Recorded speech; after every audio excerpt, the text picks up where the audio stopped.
Welcome everybody who's joining us today. This is Leona Perry and I am the marketing manager for Preston Lane and Partners. And today we have with us Miro Tcholakov, and please say if I'm pronouncing that correctly. Close enough. Miro is the VP of Operations at Trentadue Winery and also the owner and winemaker of Miro Cellars. Welcome, Miro. Thanks for joining us today. You're welcome. My pleasure. Let's start off by talking about what's new at Trentadue and Miro. Do you have any new vintages that you're debuting? And tell us a little bit about what you've got there. All right, we'll start with Trentadue first. Yes, we're bottling right now, or we're about to bottle the 2019 vintage. Probably at the end of this month, we'll bottle the Cuvée 32 L'Ostoria, followed by Trentadue Merlot and then Trentadue Cab. And in the meantime, we'll do a little, the small bottlings of the Trentadue label. And next week, we're bottling the 2020 L'Ostoria Chardonnay. I know one of your questions was about the Chardonnay, right? Yes.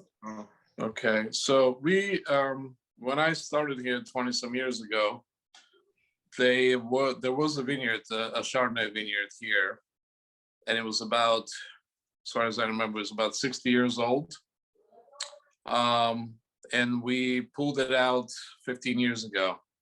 The vineyard was getting too old. It got some phylloxera on it and other diseases, so we pulled it out and we replanted with Cabernet and Malbec.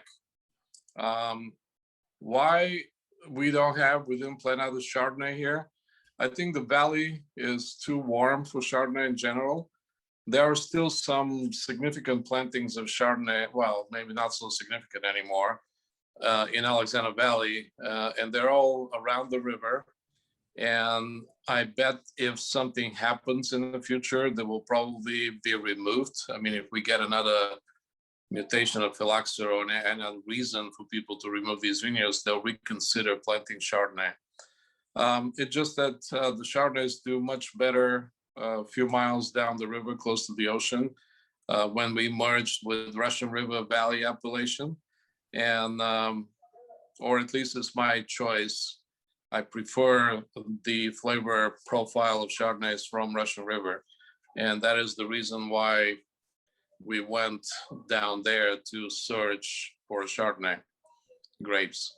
And the grapes that we're using for the last 3-4 years are mostly from one vineyard and used to be part of the old Deloach vineyards. And those are the vineyards that did not get sold to the Boisset when they purchased the entire Deloach label and Deloach winery. So those vineyards remain with the Deloach family, and they're using it for their own label, which now is called Hook and Ladder. And yes, so that is a much preferable, at least for my taste, area for Chardonnay than Alexander Valley. Of course, there's still some nice Alexander Valley Chardonnays, but again, so that is the reason. As far as Miro, let's see, I have most of my 19 vintage wines already bottled and being sold. I have a new thing for Miro, will be a 2019 Coyote Ridge Vineyard, which I've been using only for Petit Syrah throughout the years, but there's an old vine Cabernet vineyard there that I decided from 2019 to make the wine for Miro Cellars, and it's going to be about 500 cases, so very limited production. And it's kind of unique, old vine Cabernet. You don't hear very often about, you hear about old vine Zinfandels and Petit Syrahs and whatnot, but not Cabernet. So those are some very serious, very thick, imposing vines, and they don't produce very much. It's dry farm like the rest of the Coyote Ridge blocks of Petit Syrah. So I think it's got a very, very interesting flavor profile that is unmistakably Cabernet, but it's also, it has that old vine signature that goes through it. So I'm pretty excited to do that. And so we will join the Coyote Ridge Petit Syrah. And so hopefully this will be kind of a vineyard designated for the future as well. Look forward to tasting that one. Yeah. So we're coming up on summer, obviously, in most places around the United States, getting warmer and warmer, as we were discussing earlier before we started on this call. Yeah. And most people are going to be, trying to head to the lake or the beach or someplace, and they're going to want to take a nice bottle of wine with them. So between Trentadue and Miro, what are some suggestions you would have for people who want to take that picnic and take that great bottle of wine with them? I mean, the logical choice, usually people will go for beer or white wine or something in between. Nowadays, we have all these choices in cans that I don't even want to talk about it. So the logical choice would be Chardonnay, say Trentadue Chardonnay, or OPR Sauvignon Blanc, which is fantastic for this kind of outings. It's a lower alcohol, it's crisp, slightly spritzy, not sparkling, but slightly carbonated on purpose. We added a little bit of CO2, and it's in a screw cap package, so it drinks fantastically, almost too easy. And quite often the red wines are being kind of neglected as far as the summer outings of boating.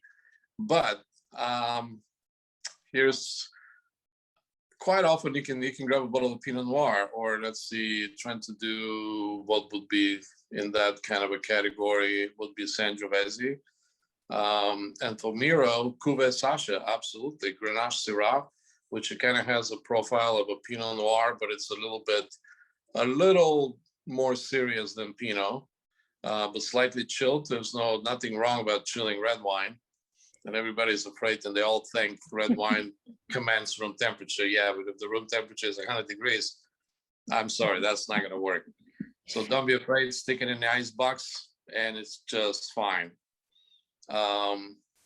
Yeah, that would be my recommendation for something like that. But if it's a summertime night and it's a barbecue time, then there is no restrictions as far as I'm concerned. Zinfandel will do just fine. Perhaps even Merlot, something in that line. Maybe some old vineyard Cabernet. That's right, in the future. Yeah, the Cuvée Sacha, it's been doing extremely well in recent competitions. I have sent it to the wine enthusiasts and other from that caliber, but wine competition so far, 3 out of 4, it was the best of class. And one of them, the latest one, the North Coast Press Democrat, it was a runner-up for the sweepstakes wine. And by 1 vote, the judges went into Sonoma-Cutrer Pinot Noir instead of Miro, which is very close to, so basically it's the second best red out of that competition, which is pretty serious, almost 2,000 wines, mostly from North Coast. That means Napa, Sonoma, Mendocino, and Lake counties. Oh, wow. Congratulations on that. That sounds awesome. And about 2 months prior to that, it was the best of class from West Coast wine competition, and made it to the sweepstakes round, which only zeroed it down to about 5 other red wines. So yeah, pretty happy. Awesome. That's great. So is there anything else going on that you feel like our listeners might want to hear about? Well, I mean, right now the vines are growing very rapidly. We are expecting them to start blooming in about a week or 2, which is will start the countdown to harvest. It's usually 120 days from bloom until harvest time. And this year we're a bit late, or I should say probably more normal than usual as far as the bud break, the starting of the season. We are in a drought condition, meaning we did not have enough rain, or let's put it this way, about half of our normal.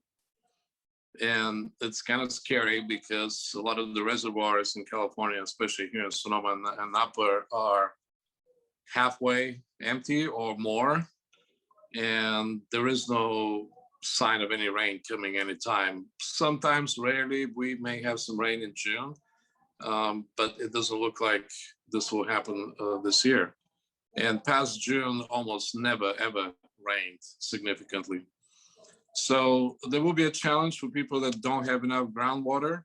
The reservoirs that the vineyards usually have, ponds as we call them, they're filled usually with groundwater, rainwater collected. They look scarily empty. So that will provide pretty severe challenges. Usually from winemaker point stand, in the drought year, we usually produce very high quality grapes and wine respectively, not very much. So the growers are not going to be happy, but the winemakers will be. It's almost inevitable unless the drought becomes more severe and combined with heat waves, hopefully not, that will kind of challenge the proper ripening. But so far everything looks okay, and we're probably going to have reduced harvest, but probably very high quality. And the lack of water make the grapes smaller and yet, but just more flavorful? Is that what it is? Correct. Yes, makes the size of the clusters, the size of the berries smaller, and therefore more concentrated in flavors, because the vines will be stressed, and they do produce better grapes when they're stressed to some degree.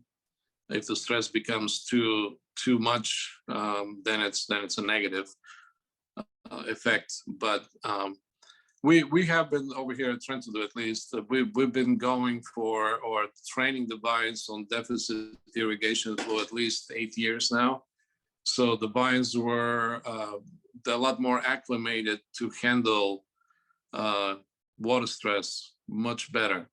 And our idea was to produce high quality grapes by not irrigating, or irrigating as little as possible. And doing that, that allowed the vines, or forced the vines to spread their root system and try to find sources of water that are not so easy to get, but they're still available down deep. Basically, the root system went deeper. And being down in the floor, or the valley floor, the water levels are accessible for vines. I mean, we can see, we have special probes that can tell us what is the water status down to about 6 feet.